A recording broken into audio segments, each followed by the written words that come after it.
The North Sea, August 25, 1940. A void of black water and colder black sky. An Armstrong Whitworth Whitley bomber heavy with fuel and bombs, a designation of N for nuts, stenciled on its fuselage, drones through the moonless night. Its twin Rolls-Royce Merlin engines beat a steady, monotonous rhythm against an immense silence, a sound that is less heard and more felt in the bones of the 5 young men sealed inside its thin metal skin. This is not the sleek, dangerous grace of a Spitfire. This is a laboring beast of burden, a flying lorry carrying a cargo of high explosives and human frailty into the heart of the storm. Inside the cold is a predatory entity. It seeps through the uninsulated metal airframe, frosting the inside of the perspex canopy, forming delicate, deadly crystals on oxygen masks. It numbs fingers through leather gloves, making the simple act of checking a chart or adjusting a radio dial an exercise in painful concentration. The only warmth is a faint, oily radiance from the engine cowlings, a distant promise of heat that never quite reaches the crew. Their world is a capsule of instrument lights, their faces etched in the dim, hellish glow of red lamps designed to preserve night vision, but giving them the look of specters on a phantom ship. The pilot officer John Jack Graham, his hands resting lightly on the control column, scans the panel. Altitude, airspeed, fuel, the holy trinity of survival. His eyes, squinted against the strain of peering into nothingness, are old in a young face. Behind him, in a curtained-off cubbyhole lit by a single angled lamp, sits the man upon whom all their lives depend tonight. Flying Officer Arthur Dock Hollis, the navigator. At 24, he is in veteran, a rare and precious commodity. His kingdom is one of chart's ruler's dividers, and the cryptic green glow of a primitive Geebox radio navigation set. He is not navigating by stars or landmarks, but by mathematics and faith, plotting their course over a featureless, hostile ocean. Each calculation of wind speed and drift is a prayer against the void. The air is turbulent. The Whitley bucks and shudders, riding the invisible currents of the jet stream. A headwind stronger than forecast pushes against them, an invisible hand slowing their progress, bleeding precious fuel from the tanks, drop by drop. The mission briefing had been stark, its audacity taking the breath away. They were not heading for a coastal target, not for an airfield in France or a factory in the Ruhr. They were flying deep, impossibly deep, into the belly of the beast. Their target, Berlin, the capital of the Third Reich, the very nexus of Nazi power. For the crew, the reality of this is a cold knot in the stomach, a tension that sits alongside the physical chill. They have all heard the intelligence reports, the whispers. Berlin is a flakziel, a flak target, the most heavily defended city in the world. A concentric hell of searchlight belts, radar-directed 80mm guns, and prowling Messerschmitt Bf 1-10 night fighters. To reach it, they must fly for hours over occupied Europe, a landscape asleep in the dark, but teeming with waking threats. The intercom is quiet, save for the necessary clipped exchanges. There is no joking tonight, no singing. Each man is locked in his own private fortress of thought, listening to the strain of the engines, feeling the wind's resistance, and waiting for the first telltale finger of a searchlight to stab up from the darkness below. They are flying blind into the unknown on a mission born not of careful military calculation, but of raw political necessity, a mission of revenge. 5 days earlier, on the night of August 24, 1940, the war had undergone a subtle yet seismic shift. The Battle of Britain was at its brutal climax. The Luftwaffe, under the command of the boastful Reichsmarschall Hermann Göring, was hammering fighter command with relentless precision. Airfields like Biggin Hill and Kenley were cratered moonscapes. Radar stations were being knocked offline. The carefully orchestrated system of British air defense was fraying close to breaking point. The pilots of the RAF were exhausted, flying multiple sorties a day, their numbers dwindling. Invasion Operation Sea Lion felt like an imminent, terrifying possibility. On that night, a formation of German Heinkel 111 bombers tasked with attacking oil tanks at Thames Haven became disoriented. Thrown off course by British radio countermeasures and poor visibility, the navigators lost their way. In the confusion, believing they were over open countryside, the squadron commander gave the order to jettison their bomb loads and turn for home. The bombs did not fall on fields or marshes. They fell with a shattering, accidental irony on the very heart of the British Empire, the City of London. The historic Square Mile, incendiaries and high explosive bombs cratered the streets around St. Paul's. Cathedral shattered windows in the temple and started fires that lit up the ancient capital. The next morning, Winston Churchill, Prime Minister, toured the damage. His face was a mask of grim fury. But beneath the anger, the brilliant strategist saw an opportunity. For weeks, he had been pressing his military advisors to authorize raids on Berlin to retaliate for the accidental bombs that had been falling on London for weeks. The Air Ministry and Bomber Command had resisted. The distance was too great, the defenses too formidable, the navigational challenges too immense. To bomb Berlin accurately was, they argued, a virtual impossibility with the technology at hand. It would be a costly gesture, nothing more. But the bombs on the city changed everything.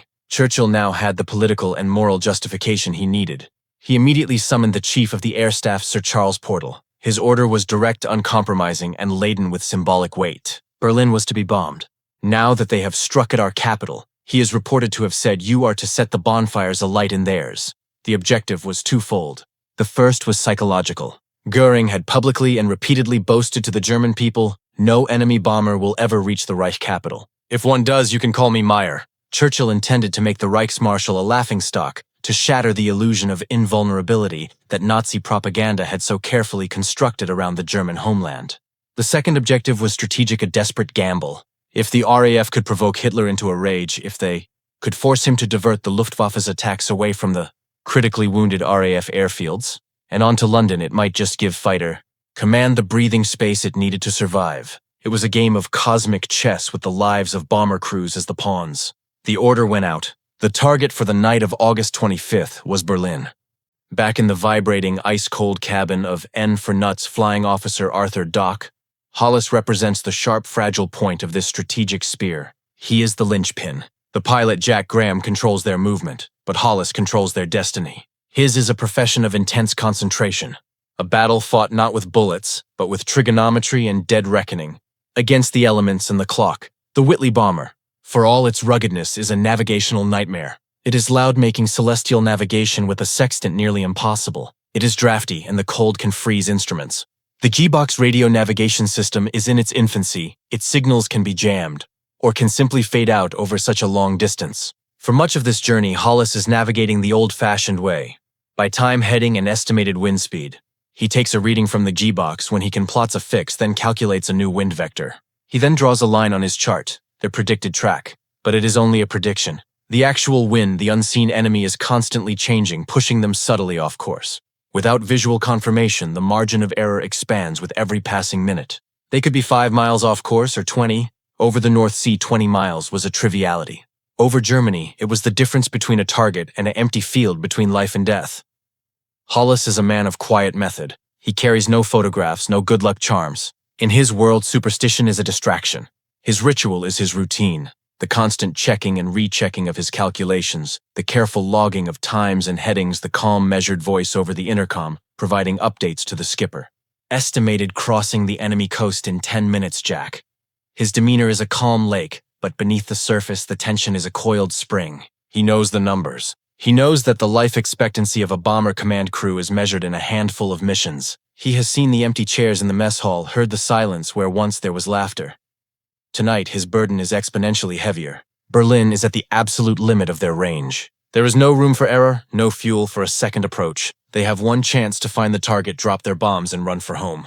And the weather, their supposed ally for concealment, has become their greatest foe. The solid undercast that hides them from flak batteries also hides the ground from his desperate gaze. He cannot see the twisting rivers, the distinct coastlines, the glint of lakes that are the landmarks on his chart. He is flying blind, his mathematics, his only guide leading his crew and their 4,000 pounds of high explosives on a faith-based journey into the most heavily defended airspace on the planet. The success of Churchill's gamble and their very survival rests on the accuracy of his pencil line on a map.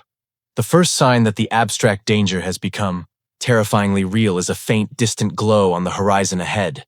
Not the warm glow of a sunrise, but the cold, phosphorescent sheen of the German coastline, illuminated by the ghostly light of parachute flares dropped by pathfinders or the steady burn of a stricken aircraft.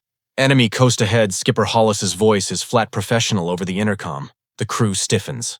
The casual slouch against the fuselage is gone. Every man is at his station, eyes straining ears, listening for the change in engine note that signifies a threat. Then the searchlights begin. At first, they are just isolated fingers of blue-white light probing the cloud base lazily. But as they penetrate deeper, the lights multiply. They coalesce into cones, into master searchlights that lock onto a target, trapping it in a cage of light, holding it steady for the flak batteries below. The Whitley flies on a moth, trying to avoid 1,000 flaming candles. The pilots Graham and his second pilot use every trick they know, weaving slightly changing altitude in a slow, laborious climb, seeking the sanctuary of thicker cloud. Soon the flak begins. It starts as distant silent flashes on the ground like summer heat lightning. Then the black puffs of smoke appear in the sky around them, blooming with a sudden oily violence. Seconds later, the sound reaches them, a hard percussive thump thump thump that shakes the aircraft like a dog shaking a rat. Shrapnel rattles against the thin aluminum skin like deadly hail. A smell acrid and electric, the scent of high explosive and burnt cordite filters into the cabin. The rear gunner, cramped in his perspex turret, spins slowly, his eyes scanning the blackness for the darker shadow that would be a night fighter. His world is a dome of stars and sudden mortal terror. They fly on like this for an hour, a lifetime. The tension is a physical weight on their chests. Every searchlight beam that swings near makes them hold their breath. Every close burst of flak sends a jolt of adrenaline through their systems. They are unwashed, tired, and scared young men walking a high wire over a pit of fire. Hollis in his navigator's nook feels the helplessness most acutely. He has delivered them into this hell, and now his part is largely done until the target. He must sit and wait and trust in the skill of his pilot and the sheer dumb luck that has kept them alive this far. They are flying through Göring's promised land, the territory where no enemy bomber was ever supposed to be, and the Reich is doing its utmost to make the Reichsmarshal's boast a reality. The walk is long, and every minute of it feels like a theft from death. Finally, after an eternity of tension, a new glow appears on the horizon. This one is different. It is not the isolated fires of a stricken town, but a vast diffuse illumination, a false dawn reflecting off the solid cloud ceiling far below. It is the glow of Berlin. The city's civil defense lights its blackout, not quite absolute paint the undercast with a sinister orange-yellow aura. They have reached their objective. The heart of the beast is somewhere beneath that blanket of cloud, but the blanket remains. It is unbroken, impenetrable. A solid layer at 10,000 feet, hiding the city, its suburbs, its streets, its people. For the bomb aimer curled in his position in the nose of the aircraft, it is a wall of nothing. He peers down through his bomb sight, but the crosshairs find no mark. There is no shape of a factory, no curve of a river, no intersection of streets to aim for. There is only gray-white vapor. A grim silence falls over the intercom. They have risked everything, flak fighters the long draining flight, for this. And they have been defeated not by German guns, but by the weather. The rules of engagement, driven by a no-antiquated sense of military propriety, are clear. Without a clear identified military target, they are not to bomb indiscriminately. To do so would be to sink to the level of the Luftwaffe who had blitzed Warsaw and Rotterdam. It would be a waste of bombs and a needless risk to linger over the flak zones. Across the bomber stream, other captains are making the same difficult, frustrating decision. One by one, their voices crackle over the radio-coded messages of failure. Plumber unable to fix pipes. Baker returning with bread. They turn their aircraft, their bomb loads still held fast in the bays, and begin the long, anxious journey home. The great retaliatory strike Churchill's bonfire is being extinguished by cloud. But then, as N for nuts circles seeking a break, a miracle occurs. A rift, a tear in the fabric of the cloud. For a few seconds, the murk parts and the bomb aimer sees it. Not the Tiergarten or the Reich Chancellery, but what looks like a complex of low, long buildings and railway lines. A marshalling yard or a light industrial estate on the outskirts. A target of opportunity. Target. I have a target! Left, left. Steady, steady. The aircraft levels. The bomb aimer's voice is a focused monotone, his entire world narrowed to the sight picture in his lens. Bombs gone. The Whitley lurches upwards suddenly, several thousand pounds lighter. Through the break in the cloud, the crew sees a handful of small, brief flashes like matches being struck in a vast, dark room. Then the clouds close over again, swallowing the evidence.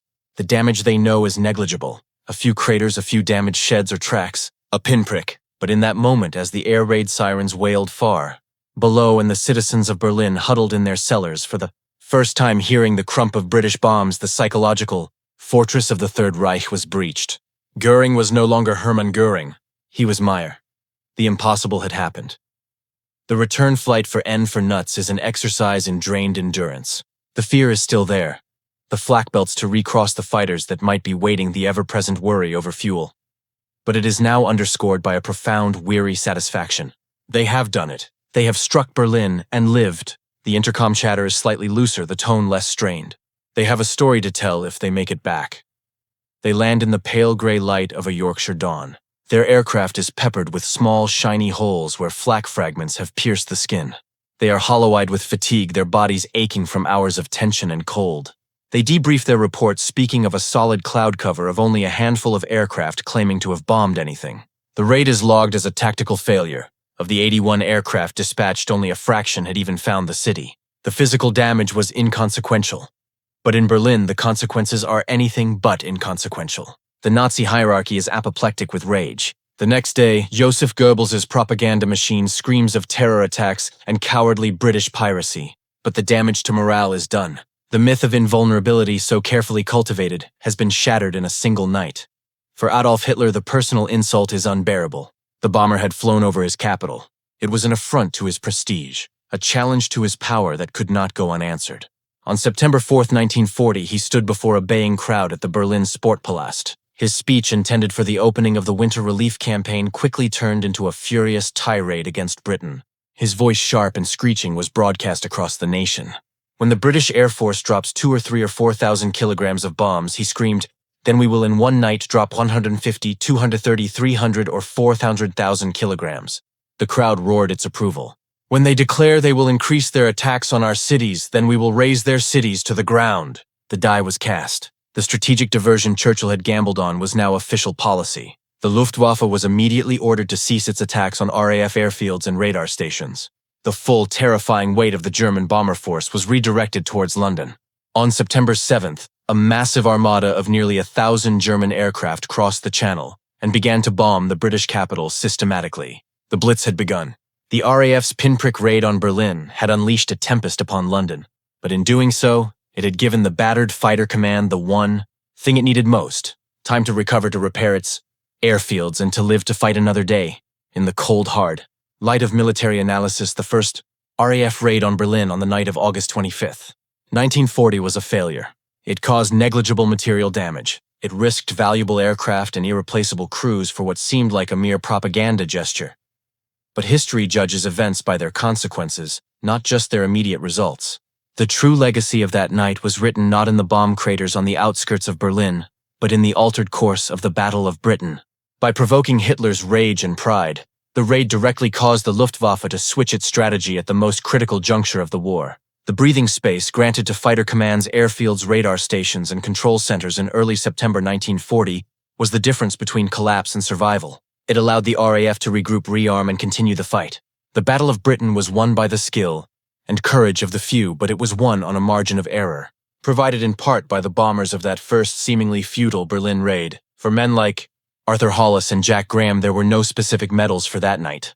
They were simply one crew among many who had done their duty. They would fly again deep into the dark heart of the Reich as the war progressed, facing ever greater dangers. Many of their comrades would not return their aircraft, becoming mere entries in the missing in action ledgers. The raid of August 25th set a precedent. It proved that Germany itself was not a sanctuary. It was the first tentative step on a long, brutal, and costly path that would lead 5 years later to Bomber Command swarms of Lancasters over a burning Berlin. It was the spark that ignited the strategic bombing campaign, a campaign of escalating horror that would define the industrial nature of total war. The men who flew that night were pioneers in the most terrible of professions. They were the first to prove that no tyranny, no matter how powerful or boastful, was safe behind its borders. Theirs was not a strike of annihilation, but the first crucial note of a coming storm. A storm that would in time consume the very regime it was designed to humble.